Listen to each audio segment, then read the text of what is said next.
They said my father attacked a police officer. They said he was dangerous. A threat.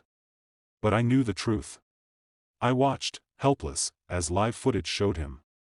An old man. My father. Face down on the cold concrete. Hands twisted behind his back. While a white police officer's knee crushed his neck. My name is Michael Brooks. I'm a senior agent with the FBI. And this is the story of how I fought the system from within. And brought it crashing down. But before that day that he was just my dad. David Brooks had lived in Atlanta his entire life. At 62, he was the kind of man who waved at strangers. Who remembered the names of the kids he taught 20 years ago.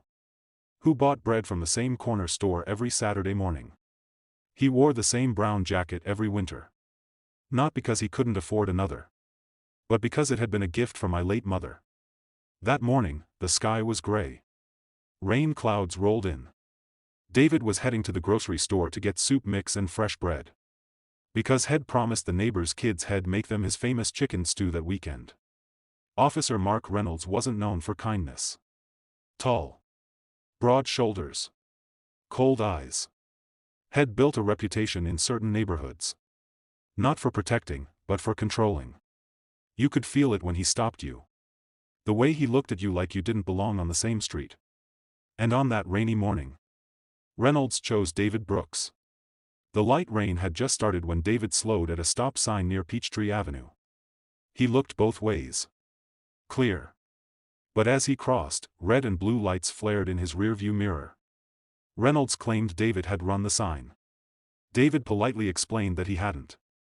The exchange started calm. But then Reynolds' voice sharpened. A tone my father knew too well. It wasn't about the law anymore. It was about power. Within minutes, Reynolds yanked open the driver's door. Pulled David out. And shoved him against the hood. I was in my D.C. office when my phone buzzed. It was Linda, an old friend from a local news station in Atlanta.